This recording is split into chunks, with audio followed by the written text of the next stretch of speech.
He didn't raise his voice, didn't slam a door, didn't even ask for a final talk. Gino just filed the papers quietly, strategically. It wasn't a last resort. It was a scheduled exit. And Jasmine, she didn't see it coming. Or maybe she did and she just couldn't admit it. Either way, the moment it happened, everything she had been clinging to collapsed. No big showdown, no fight, just a signature and a silence that hit louder than any argument ever did. Welcome to TLC Drama Files. I'm Aliva. And today we're going inside the moment Jasmine's world was ripped in half again. If you haven't subscribed, now's the time. You do not want to blink during this one. And I need to know in the comments, was Gino's silence more brutal than a blowout? Or was Jasmine's spiral already set in motion? The truth is Gino's decision didn't happen in one moment. It was a slow withdrawal disguised as civility. The coffee machine was the first real clue, but Jasmine misread it. She thought it was a pause, a reset. She thought bringing it back meant Gino didn't want to talk over coffee anymore, but that he might want to talk at all. To her, that coffee machine wasn't just a kitchen appliance. It was the one normal thing they shared before every tough conversation. His quiet return of it wasn't an act of cruelty. It was cold preparation. That machine didn't belong in his house anymore because she didn't either. Still, Jasmine held on to hope like it was a full-time job. Time, she told herself. That's all they need. Maybe life will settle. Maybe things will soften. Maybe Gino's detachment is temporary. That's the lie she wrapped herself in. And she sold it to herself so well that she ignored the obvious. Gino wasn't drifting. He was positioning, calculated timing, low volatility reactions, no chaos, no confrontation. He was detaching in slow motion while making sure every decision left no mess behind. And maybe worst of all, Jasmine mistook time for effort. She didn't see that actions had stopped. Gino wasn't pulling away. He had already let go. But Jasmine kept playing catch-up. She believed that if she could just breathe, she could fix it. That if she gave it space, it would snap back into place. Instead, she built her entire emotional strategy on denial. She accepted silence as uncertainty when it was actually confirmation. She kept waiting for a reaction from a man who had already decided this wasn't worth reacting to. And while she was mourning the marriage she thought was salvageable, she had no clue that another betrayal one way closer than Gino was already tightening its grip around her. Because what Jasmine didn't know was that as she tried to hold the door open to one crumbling connection, the person she thought would catch her fall was quietly preparing to walk away next. And when that shoe dropped, it wouldn't come with a warning. It would come with its own silence and emotional receipts. Jasmine was texting him nonstop. Not with anger, not with accusations. Worse, with explanations, long tangled paragraphs, trying to rewrite the past before it caught up to her. She wasn't speaking to connect. She was speaking to control. If she could stay in motion, one more call, one more clarification, one more, you have to understand, then maybe she wouldn't have to sit in the silence where real consequences lived. Her panic wore the mask of persistence. She told herself she was fighting for love. But the truth had sharper edges. Jasmine wasn't chasing love. She was chasing a lifeline. Comfort, safety, a distraction from the wreckage behind and the dread ahead. And Matt, he became the emotional airbag she kept deploying every time her marriage nosedived. At first, Matt didn't mind. He played the patient friend, the sympathetic ear, the home-cooked meal when she cried in the bathroom. But over time, Jasmine's weight didn't feel like trust. It felt like dependency. Every time she told him it was just temporary, he tucked that promise away. Every reassurance was noted, archived. Until one day, her needs started drowning out her respect for his presence. None of this started with malice. It started with fear. Jasmine's biggest enemy isn't men who leave. It's the empty space they leave behind. That panic, that hollow-chested fear of being alone with her own thoughts is what drove everything. When the closeness with Gino cracked, she didn't face it. She outsourced it right into Matt's hands. The open marriage was supposed to be a clever solution, a flexible arrangement, a way to inject excitement into something that felt stale and avoid the blow of an outright breakup. But really, let's be real. Jasmine didn't pitch an open marriage because she suddenly wanted freedom. She offered it because she feared the end and thought a loophole would delay the fallout. She didn't want openness. She wanted time. She wanted wiggle room. She wanted to rearrange the rules so she didn't have to adjust herself. But all it did was open doors she wasn't ready to walk through. Emotional boundaries blurred, loyalties weakened, and somewhere in the haze of it's just a connection and we're still figuring things out, Jasmine turned her need for breathing room into a full-blown snowstorm of mixed messages. Gino tolerated it quietly. Until he didn't. And Matt, he waited longer than most would, but the signs were all there. Jasmine kept sprinting forward without realizing she was running in circles.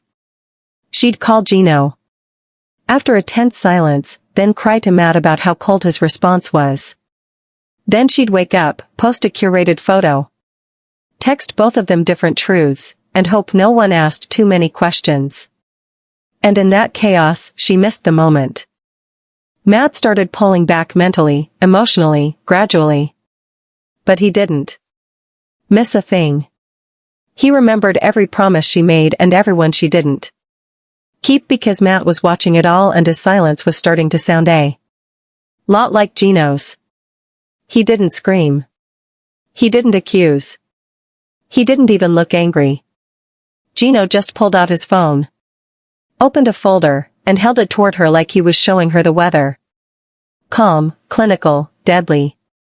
The screen was filled with nothing but timestamps and numbers. Long calls, late calls, repeated patterns, all going to Matt. And not just during the open marriage phase. These stretched back before the agreement was even made. For a split second, Jasmine couldn't breathe. Her body froze, but her thoughts didn't. They raced. She scanned every call in her mind, trying to match them with innocent explanations. That was the night I needed help getting groceries. That time, I was crying. He just happened to text. We didn't do anything. Her justifications slammed together faster than she could organize them. I wasn't hiding anything, she said, voice shaking. You're looking at this the wrong way. But Gino didn't need to look. He'd already decided. It wasn't about what Jasmine thought those calls meant.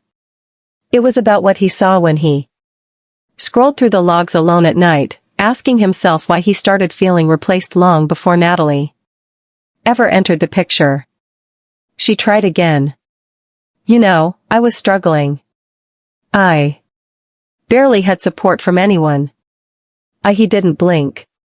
She kept talking, filling the air, fingers clenched around her phone, her breath tight in her chest. But it didn't matter. Gino wasn't reacting because he wasn't seeking clarity. He was confirming what he'd already concluded. Jasmine wasn't on trial. This wasn't a moment to present new evidence. This was sentencing and it was sealed. And that cut her deeper than if he'd shouted because silence, when you're still trying to be heard, felt like being erased. She thought if she could just explain it right, just give him the emotional context, he'd see her truth. The overwhelming guilt, the fear. The loneliness, the need to reach for someone, anyone, on nights when Gino felt more like a ghost than a husband. But second chances aren't given based on emotion. They're given based on trust. And even if she hadn't crossed the line physically, Gina believed she wrecked it emotionally. In his eyes, those calls were not support. They were betrayal in slow motion. He was done. She looked into his face and saw it. No fire, no chance, just quiet gears turning toward a future where she no longer existed. And that's when something broke inside her. Not from guilt, but from invisibility. She had fought so hard to be heard, and now her voice bounced off a wall that refused to echo back. Meanwhile, back home, Matt was sitting in a silence of his own, reading, remembering, waiting. And the emotional receipts he kept buried. He was starting to realize he wasn't going to stay quiet longer. Because both men had receipts. The difference, Gino was done. Matt was just beginning. When Jasmine walked in after the phone log confrontation with Gino, Matt could already tell something was off. Her shoulders were tight, her movements robotic. She didn't launch into her usual rant. She just dropped her bag, sat down, and stared ahead like everything around her had gone gray. Matt didn't ask what happened. He already knew. The timeline had come back to bite. He poured a glass of water and waited. "You okay?" he asked, voice low. "Just tired," she murmured. A pause, then another. And then he said it quiet but pointed. "Tired of him or tired of pretending you weren't choosing him every time?" That broke whatever wall Jasmine was trying to hold up. She looked at him sharply, then softened too quickly. "It's not like that, Matt. You know I've been overwhelmed." He nodded once. "And you know I care about you a lot," she added quickly. But that's what set him off. Not loud, not dramatic. Something worse. Careful. Measured. "When you say that," he began slowly. "Do you mean I'm your safe place between heartbreaks, or do you actually see me in your future? Because I feel like the answer keeps shifting depending on which one of us disappoints you that day." Her lips parted. She wanted to say something, anything, but her mind panicked, looking for the right version of the truth that didn't accidentally burn a bridge. "You're important," she whispered. He flinched like it. Physically hurt. "Important," he repeated quietly. "That's what you tell someone you don't want to lose, but don't plan on choosing." Now, she flinched because he wasn't cruel. He wasn't attacking. He was wounded, and the restraint in his voice made it worse than yelling ever could. She tried to backpedal. Said she just needed space. Said she wasn't ready. Said she wasn't trying to use him, even if it probably looked that way. Matt nodded again, but this one felt like a goodbye. "You keep saying you're confused," he said. "But the confusion always favors Gino every time." Jasmine looked down. Her silence gave away more than her words ever had. The truth, she didn't want to pick. Because picking meant letting go of an emotional lifeline. And Jasmine had been hopping between the safety nets so fast. She'd forgotten what ground even felt like. She didn't want to lose Matt. But she wasn't ready to fully release Gino.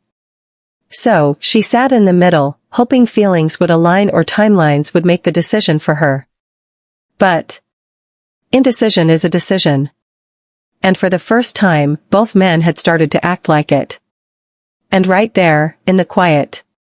After the confrontation, Jasmine realized something chilling. She may have already lost both of them. No dramatics, no slamming doors, just the sound of two people slowly backing away. Without saying it out loud. They weren't waiting anymore. And she was finally, unmistakably, alone. So, I met someone in Vegas. Just 6 words. No build-up, no tension in his voice. Gino said it like he was reading off a receipt. Jasmine's ears rang. Her breath stalled. Everything slowed, but only in her body. Gino stayed calm. Eerily calm, like a man who had already replaced grief with paperwork. Her mouth moved before her brain caught up. You what? He didn't repeat it. He didn't need to. Instead, he calmly said Natalie's name, like they were all old friends. A woman from online he'd been talking to, someone who flew out to meet him when Jasmine was still deep in "we can fix this" mode. The calmness of it all is what broke Jasmine more than the update itself. Because while she had been cycling between shame and hope, posting curated smiles and crying off camera, desperately trying to prove her emotional loyalty under the weight of suspicion, Gino had quietly moved on. She had been fighting for a door that was already shut neatly, softly, locked behind her back. She asked about the timeline, the overlap, the real meaning behind this new connection. He answered each question plainly, with no venom, but no softness either. Like someone who had rehearsed the facts and removed every feeling from the script. The dates weren't vague. They weren't kind to her either. Jasmine swallowed hard. Natalie wasn't the reason he was done. She was the result of him finally being done. And that's when it hit. Her deepest fear wasn't rejection. It was replacement. Being outdated, being interchangeable. She used to fight with Gino because she believed deep down he'd never really leave. That kind of belief makes you reckless. That kind of belief kills urgency. Now she realized what she was actually up against. Not another woman, but a version of Gino who had stopped needing her. Gino didn't need to win the breakup. He didn't need to argue. He needed peace. Natalie gave him that. Jasmine, knowingly or not, had been treating their marriage like a hospital in crisis mode. Constantly patching, constantly reacting, never resting. And she looked in the mirror that night, cheeks wet, hands trembling, searching her own face for the one thing Gino no longer saw: stability. Her makeup was still perfect, but her eyes had shifted. She wasn't looking at herself. She was looking for herself. This was the first time the camera wasn't involved. No reaction to perform, no story to guide. Jasmine finally saw what Gino saw. A woman so tangled in fear she'd forgotten how to move on without destroying the current moment. And then she posted photos, calm, serene, Panama tagged. No caption, nothing too emotional, just still water and familiar buildings. And the comment section erupted. But behind the calm, behind the photo, was the real question. Was Jasmine finally returning to her roots? Or was this post another lifeline thrown out into the internet to distract everyone, including herself, from the fact that her real life was falling apart in private? Because no one knew yet. The post wasn't meant for Gino. It was a message to herself, or maybe to Matt. She didn't write a long caption. She didn't explain. She didn't tag anyone.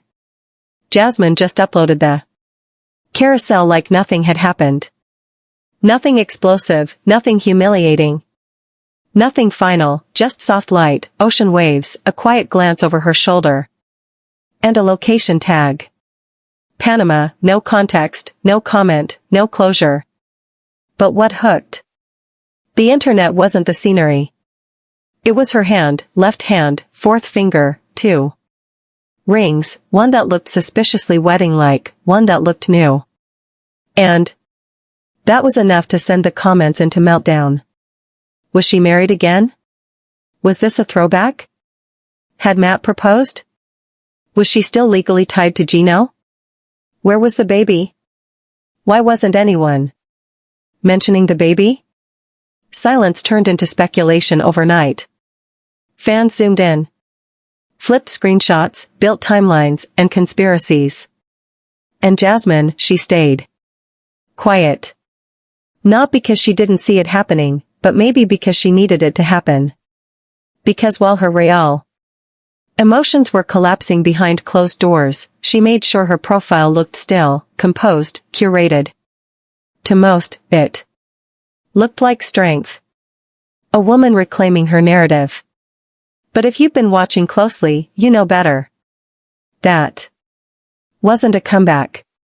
It was camouflage. Because Jasmine's silence doesn't mean peace.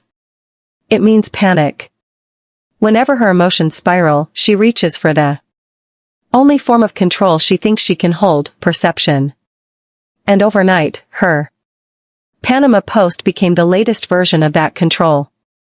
The rings, they weren't the start of a new chapter. They were a distraction, a pause button. A test balloon sent up to see who would text first. Gino, Matt, production, anybody. Whoever looked closely enough might just give her something to react to so she wouldn't have to sit in her own stillness again. But silence is louder than ever now. The missing piece is hard to ignore. No baby in the picture. No known timeline on how recent these photos are. No confirmation from Matt, who's suddenly gone very quiet. And most importantly, no mention of Gino. Not even a vague caption to tease or pretend. It was the most Jasmine-like post she's ever dropped. Beautiful, confusing, charged with meaning, but laced with avoidance. Was she really reconnecting with her roots? Or was this another emotional escape hatch? Because when life pushes Jasmine too far into a corner, she doesn't push back. She posts. But what she didn't realize was that someone familiar, someone who's been watching all this unfold quietly, saw the post, too. And the betrayal that followed that didn't come from haters online. It came from close range, from someone she trusted to protect her from the mess, who finally snapped after one too many blurred lines. Because while Jasmine was using Instagram to speak in code, someone else was preparing to break the fourth wall. And this time, receipts were part of the plan. Matt didn't yell. He didn't demand. He didn't even look angry. He looked done. The kind of done that isn't a reaction, but a realization. Jasmine stumbled through the door like she always did, hoping his silence meant steadiness. But this time, it wasn't silence that steadied her. It was silence that dismantled her. He waited until she put her phone down. I saw the post, he said plainly. Jasmine blinked hard, then smiled tight. Which one? The one with the rings. The air snapped tight like a rubber band. She opened her mouth to brush it off. Maybe say it was an old photo or fashion or symbolic, but Matt cut through it. Soft tone, straight aim.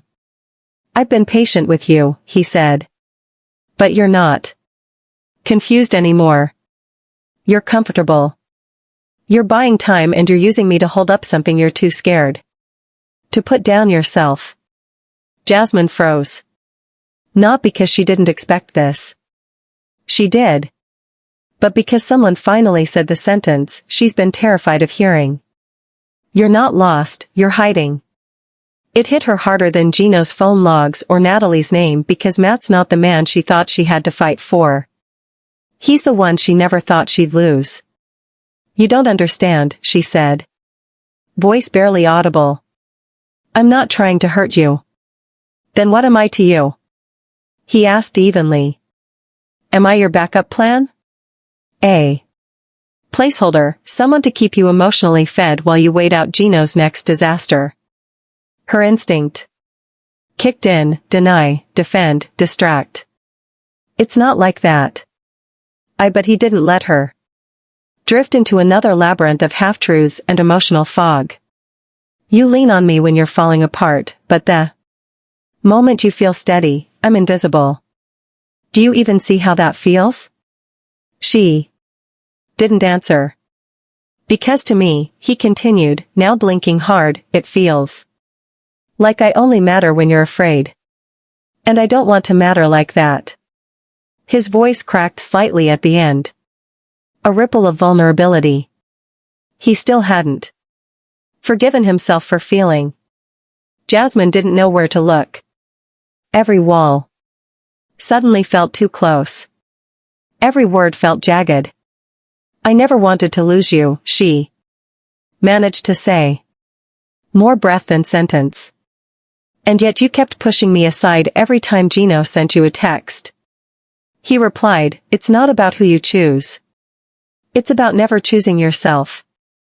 Because until you do that, you'll tear down everyone who tries to help you stand. That shattered her because he wasn't wrong. Matt wasn't her rebound.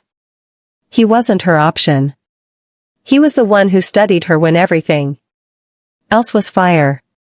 And she tossed him into the same fire to avoid facing her own breakdown. He moved toward the door, not rushing, not slamming, just leaving. No. Big goodbye.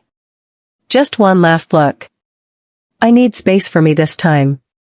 And then he was gone. Jasmine sat down slowly. The room wasn't spinning, but her chest was. That's when stillness finally arrived.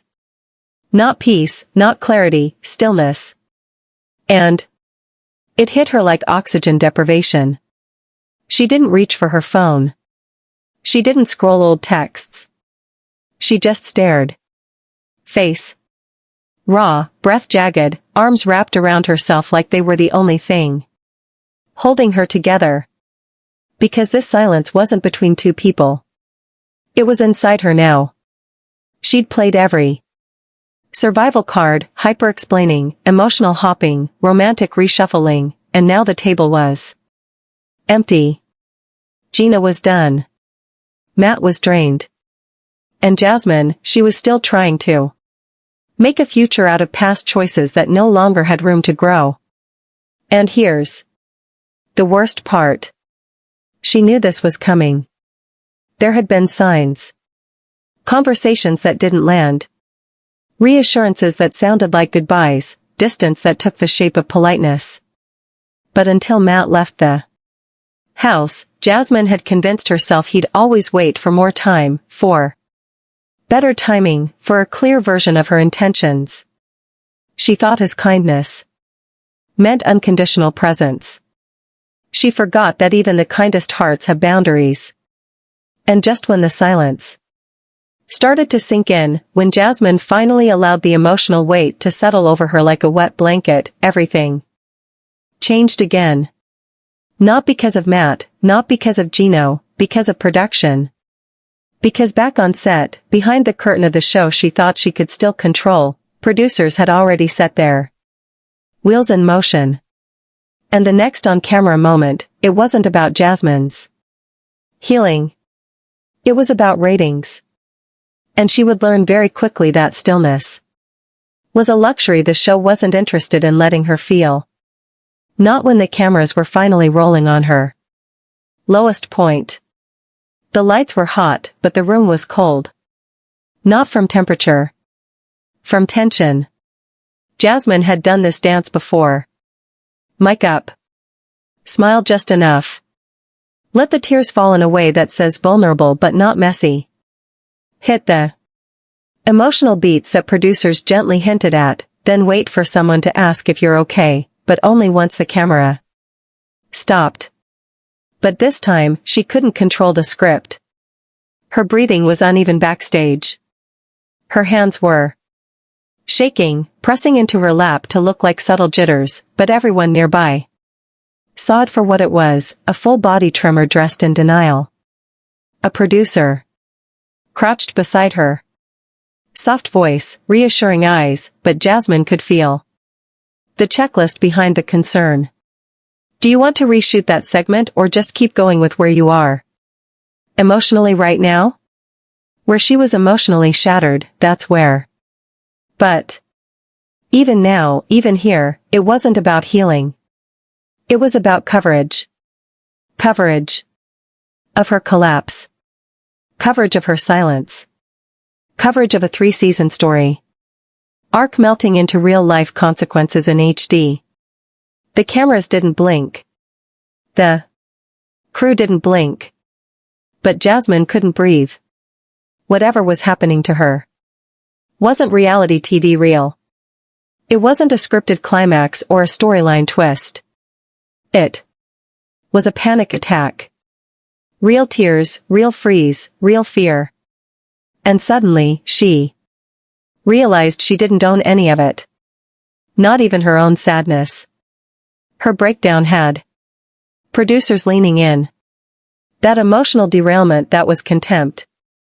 There would be a title, a cut, a soundtrack, and people would react, meme, rewind. Fans would argue over whose fault it was, but no one would sit in that moment with her. She sat behind the curtain, holding her purse like a life vest, the fabric wrinkled under her palms, her mic still partially clipped. The sound guy hadn't come to take it off yet.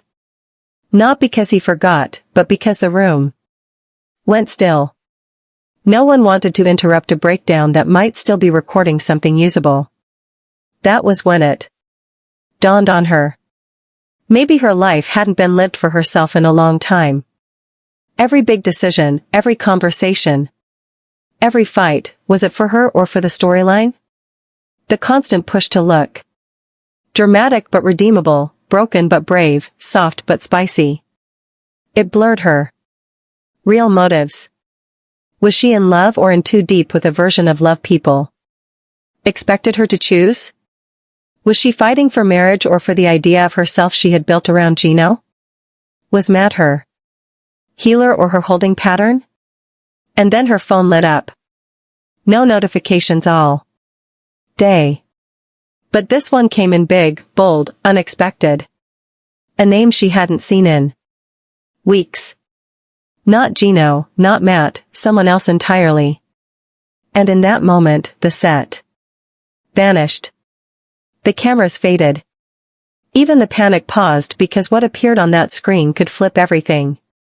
Old timelines, buried details, and a version of the truth that Jasmine hadn't prepared for. The name hit her like a glitch in reality. Her phone buzzed. Once, screen flashing light across her face like a spotlight she didn't ask for. And there it was. Not Gino, not Matt, it was D&E. 3 letters she hadn't said out loud in forever. A name so buried in drama and distance that even production hadn't touched it for weeks. Jasmine stared, frozen, thumb hovering over the screen. The last time she spoke to him was months ago, before the marriage was on paper, before the open marriage strategy, before Gino's silence became permanent and Matt's kindness turned brittle. Now here he was, a single sentence. Crazy timing. Just saw the episode. Are you okay? Simple, casual. But it shattered her. Not because of what he said, but because of what it triggered. Her brain flooded without permission. Images, memories. Timelines that never made sense on paper but hit different when you're in it. The casual messages, the emotional ping-pong. The way she kept doors cracked even when she said she was committed. Not because she was cheating, not in the traditional sense, but because she never fully closed any emotional loop. Fear won't let you. D&E had been the first safety net. Quiet attention when Gino felt distant. Validation when her confidence cracked. He never asked for much, but he never fully left either. And Jasmine, whether she admitted it or not, didn't mind the shadow. Now, with everything crumbling in the open, D&E's message brought a rogue wave of clarity. This isn't about men. This isn't about who she loved more or who treated her worse. Or who was her person. This was about her.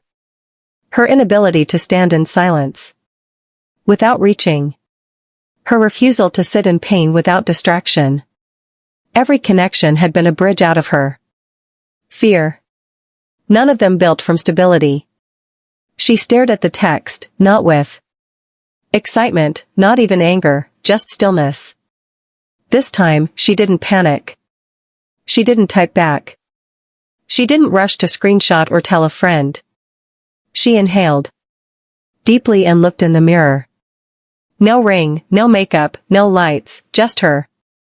Under the harshness of backstage bulbs. Messy, but not wrecked. This was the first time she wasn't performing hurt or trying to get ahead of someone else's narrative. She was choosing how to sit with it. The wreckage had finally settled into a shape she could touch. For years, she'd blended reaction with intention. But standing there now, phone in hand, old habits knocking, she saw her pattern with quiet horror. She hadn't chosen herself because choosing herself meant risking silence. And Jasmine had always feared stillness more than chaos. Are you okay? What a manipulative question. Maybe he meant well. Maybe he didn't. Maybe that wasn't the point. She doesn't respond. She deletes it. Then, for the first time in weeks, she smiles. Not because she's happy, because she finally opted out. It wasn't joy. It was relief. A relief that she didn't owe this version of her life to anyone but herself. And yet, this ending's not the end. Because guess who's about to show up wanting answers now?